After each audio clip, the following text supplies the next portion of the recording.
Backwards most backwards को उनका हिस्सा मिलने वाला है। 9वीं आयोग की रपट बहुत जल्दी लागू होने वाली है। सर्वदेव भारतीय समाज पार्टी के राष्ट्रीय अध्यक्ष ओम प्रकाश राजभर ने आज बहराइच में पिछड़ा दलित सम्मेलन में इस बात की घोषणा किया। वीडियो अंत तक देखिए साथियों, इसमें पूरी बात बताई गई है। आपको हम अब वीडियो दिखाने जा रहे हैं, इसको अंत तक अवश्य देखिएगा।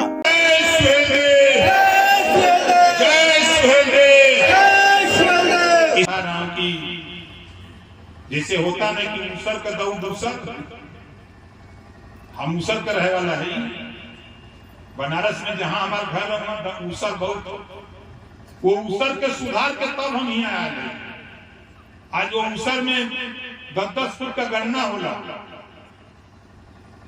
हमारे पिताजी कहें कि मूसर सुधार के तब जो संजोग से उसी समय आ गई पाईदाई, चांद के डाल के पाईदाई बोल के गन्ना जब 12 फुट 10 फुट 9 फुट का हुआ तो पिताजी ने कहा कि अब जाओ, तुम्हें पूरी छूट है, तुम जाओ समाज की लड़ाई में, तुम सफल हो जाओगे। जब तुम मूसर सुधार सकते हो तो समाज को भी तुम सुधार करके दिशा दे सकते हो। ये पिताजी ने समझाया। हम घूम रहे हैं, नहीं तो हमको राजनीति करना होता। हम तो एमएलए है, ये हम जहां से एमएलए हैं जहुराबाद से, हम वहीं गांव-गांव घूमते, लोगों का हाथ गोड़ जोड़ते, लोगों के काम करते, तो लोग हमको पसंद करते। पिछली बार 5 साल में 14 दिन गया था पूरी विधानसभा में। 5 साल के कार्यकाल में पहली बार चुनाव जीता था तो 16,000 से जीता था, और दूसरी बार मात्र 19 दिन गया था पूरे 5 साल के कार्यकाल में, तब 50,000 से लोगों ने जितवा करके कहा, नेता जाओ, जाकर के समाज की लड़ाई लड़ो, विधानसभा को छोड़ो, हम लोग यहाँ हैं। वहां के नेता अपना काम करते हैं, वहां के नेता लड़ाई लड़ते हैं, वहां से हमको पूरी छूट रहती है, कोई जरूरत नहीं। चाहे थाने की समस्या, तहसील की, जिले की, सब समस्या वहां के नेता अपना निपटा लेते हैं। तो हमको फ्री रहते हैं, तो घूमते रहते हैं। तो आपसे इतना कहूंगा, हमारा मकसद इतने हो कि आज देश में, दुनिया के तमाम देशों में शिक्षा फ्री है। दुनिया के तमाम देशों में गरीबों को शिक्षा फ्री है। इसी बात को लेकर के 18 जुलाई को माननीय प्रधानमंत्री जी के सामने इस बात को रखा कि आज कोई भी नौकरी निकलती है तो हमारे प्रदेश में 2 तरह की शिक्षा है।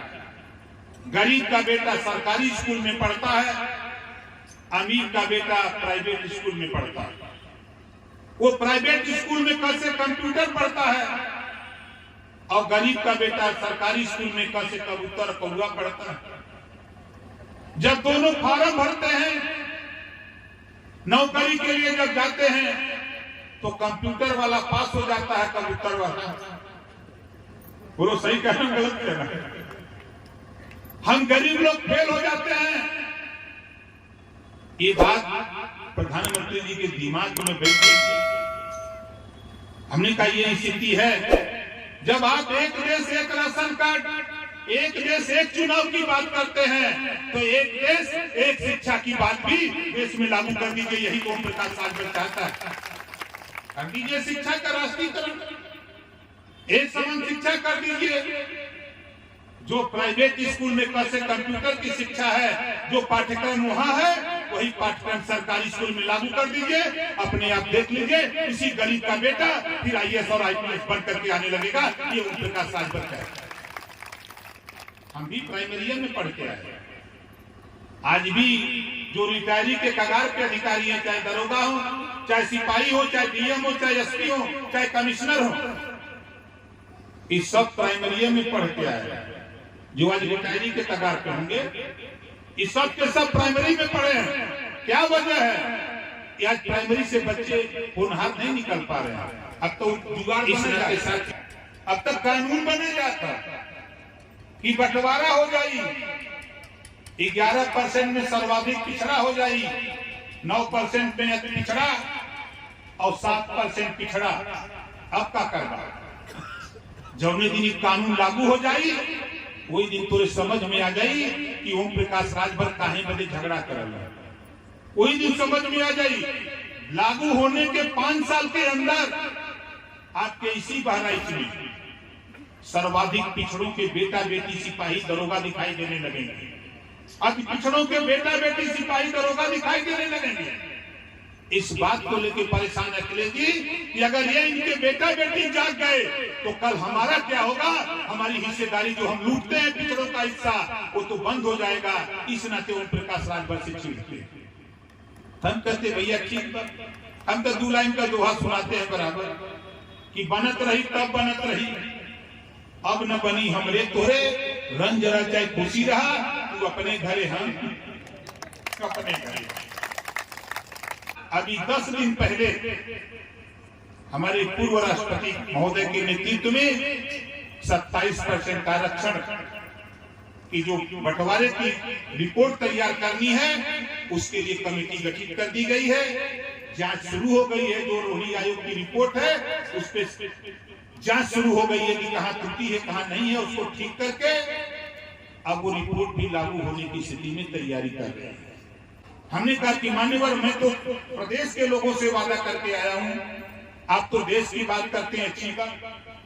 कहें देखो मैं देश में इसको बांट के देना चाहता हूं, मैंने रोहिणी आयोग का गठन कर देता हूं, राष्ट्रीय स्तर पर इसको हम देंगे।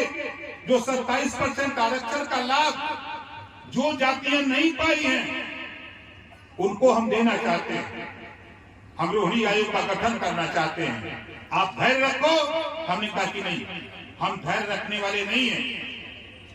हम भूखे हैं, प्यासे हैं, हम तरसते हैं कि हमारा बेटा थाने पर दरोगा क्यों नहीं, हमारी बेटी थाने पर सिपाही क्यों नहीं। हम इसके लिए तरसते हैं। इस नाते हम धैर्य रखने वाले नहीं हैं। हमारे लिए सत्ता जरूरी नहीं है। हम सत्ता को लात मारते हैं, हम समाज के बीच में जाते हैं और इस्तीफा देकर लौट के चला गया। अधिकार की लड़ाई थी। रोहिणी आयोग का गठन हुआ, रिपोर्ट तैयार हो गई, तब प्रधानमंत्री जी ने फिर बुलाया। मैं गया, जुलाई का महीना था, 2 जुलाई को मुझे बुलाया गया। प्रधानमंत्री जी के पीएमओ ऑफिस से फोन आया कि प्रधानमंत्री जी आपको बुला रहे हैं, आप आ जाओ। मैं 2 तारीख को शाम को पहुंच गया। मुलाकात हुई। बातचीत के बाद उन्होंने कहा कि ओम प्रकाश जी आप जिस बात के लिए लड़ रहे थे वो टाइम आ गया है। हम आपसे वादा करते हैं कि 4 महीने के अंदर इस रिपोर्ट को तैयार होकर के हम राष्ट्रपति जो पूर्व राष्ट्रपति हैं हम उनको लगाऊंगा और बड़े बड़े नेताओं को अधिकारियों को लगाकर 27% आरक्षण को पूरे देश में बांट करके दिखाऊंगा। हम आपका सहयोग चाहते हैं। ये देश के प्रधानमंत्री जी ने कहा। मैं सोचा कि भाई चलो देखते हैं। बहुत बहुत धन्यवाद साथियों, आपने वीडियो अंत तक देखा है, आपको बहुत बहुत बधाई। हमारे चैनल पे मेहमान हैं, चैनल को सब्सक्राइब कर लीजिए, लाइक करिए, शेयर करिए। बहुत बहुत धन्यवाद।